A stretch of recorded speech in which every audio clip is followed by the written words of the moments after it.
Someone asked me a few days ago whether I believed in God, and I really didn't know how to answer them.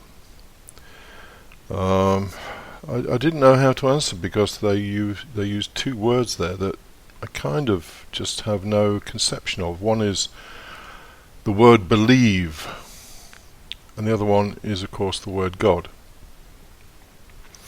So what I want to do is just go through, I guess it's, I don't know, 7 or 8 words that seem to have no meaning, yet people use them a lot. And then at the end, I'm going to elaborate on a word that has lots and lots and lots of meaning. In fact, it's one of the richest words in the English language, and hopefully you'll find it slightly amusing. And I'll admit here and now that I stole the idea for that final word from Osho. Not the word he used, but a different one. So let's talk about this word God. Do I believe in God? Well, I can believe in anything. As I think Dawkins said, he could believe in the green swamp monster. And I could choose to do that. I could choose to believe in the green swamp monster. And I could even write books about it. I could tell you that this is an undiscovered beast that lives in swamps, and it's very rarely seen, but actually there are some rare photographs of it. And, yada yada yada, and, probably make a very good living out of that, writing books about the green swamp monster. People have made lots and lots of money out of talking about God, this almost completely undefined term.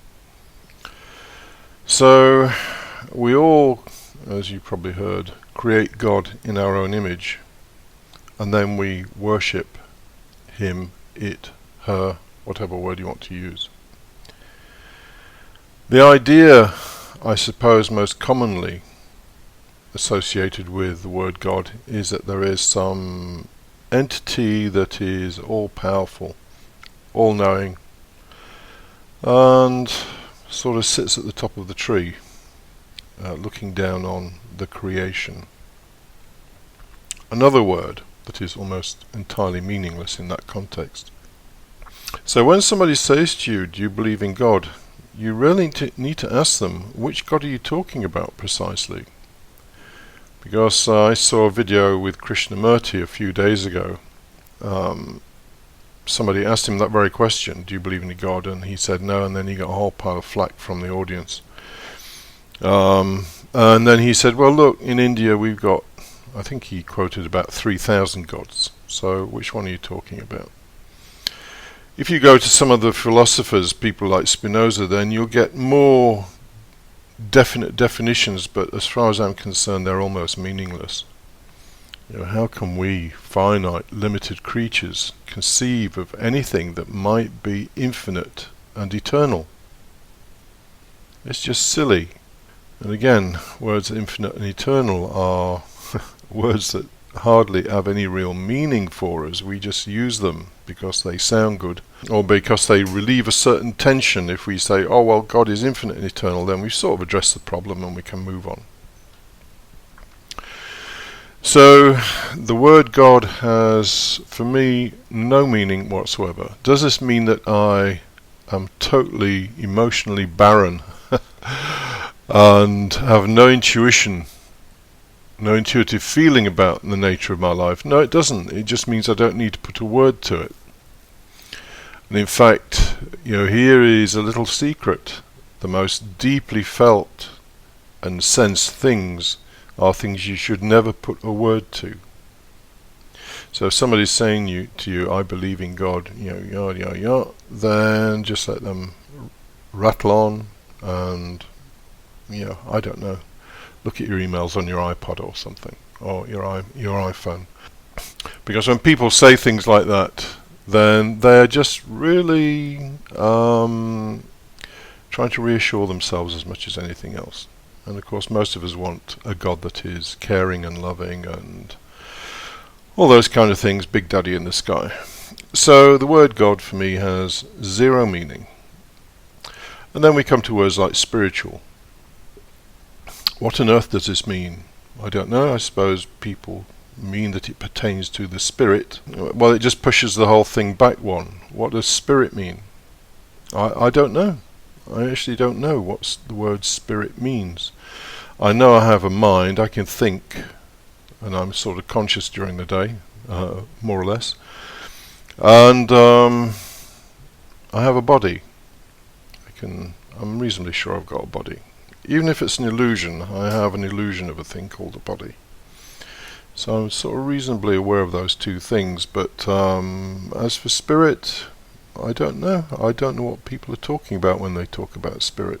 Of course, again, we're into this whole thing of wanting some kind of reassurance. Maybe spirit is just a word invented by the ego to try and persuade us that we are more than just, possibly a temporary body and a mind that disappears when the body disappears. I mean, none of us know these things for sure. And in fact, it's a very good practice to have a don't know box in your mind. Is there anything that persists after death? I don't know. Personally, I doubt it, and I would prefer that there wasn't. But I don't know. I've spoken to people who've had near-death experiences, and some of their accounts are quite convincing. So the reality is I don't know. I don't know whether there's anything after death. So I don't know what the word spirit means, because it refers to something I can either touch, taste, see, hear, or even intuit in my mind. It's not like I have some information that would allow me to say, oh yeah, that's what spirit is. It's a part of my mind that doesn't normally dwell in time and space. Well, I don't have anything like that. I dwell in time and space.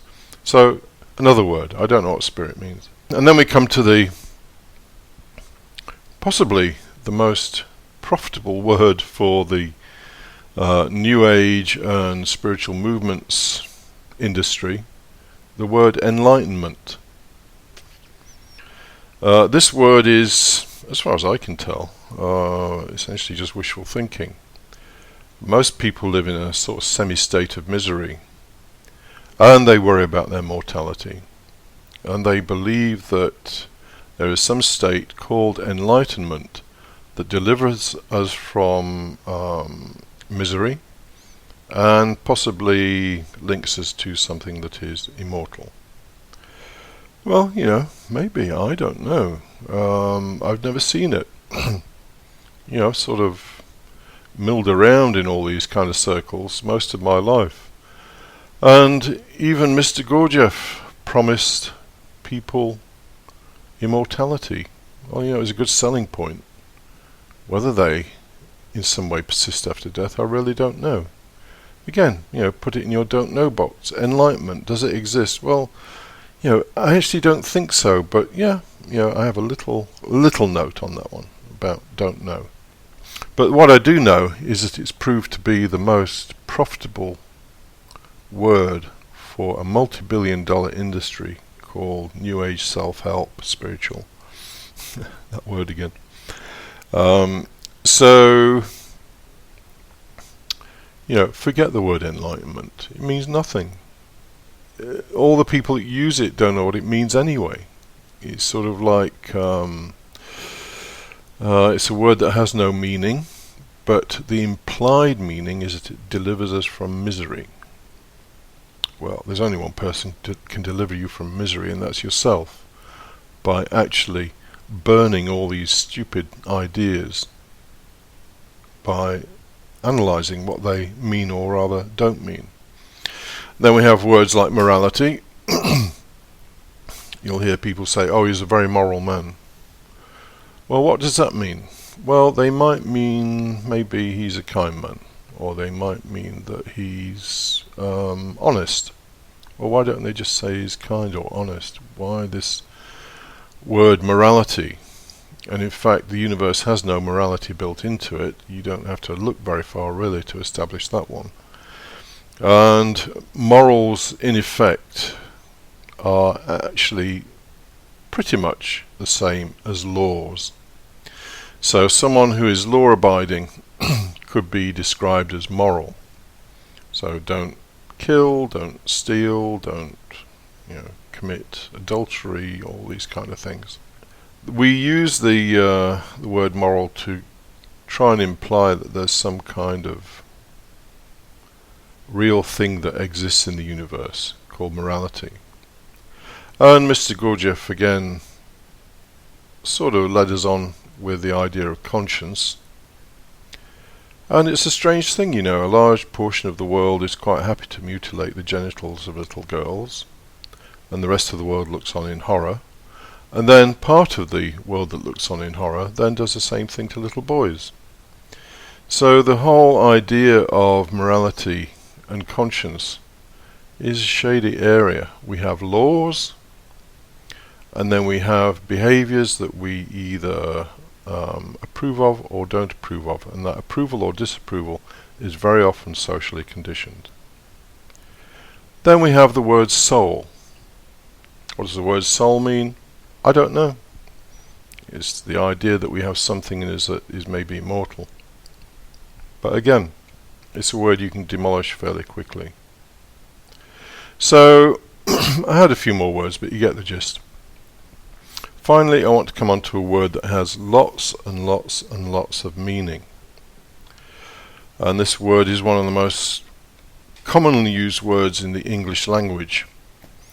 And it has a rich usage that shows how well we appreciate it and how descriptive it is.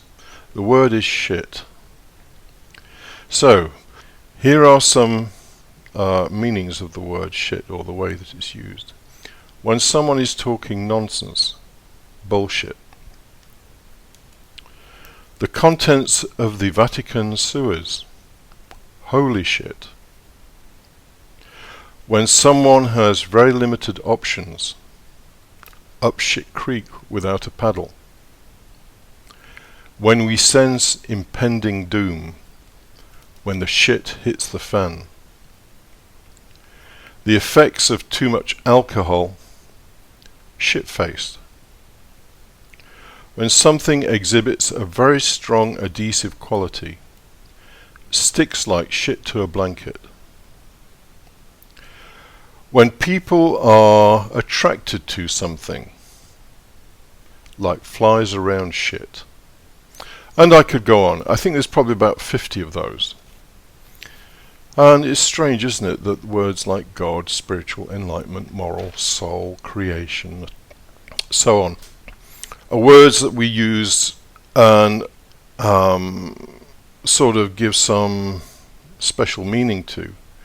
And yet the words that we use every day that for us have some real inner content are words like shit and fuck. You know, fuck-faced, you're fucked, and so on. I won't go through the Osho video. You know, if you get an opportunity, go look at Osho talking about the many meanings of the word fucked or fuck. It's very funny. You know, he's there in his guru garb, explaining these things. Very good entertainment.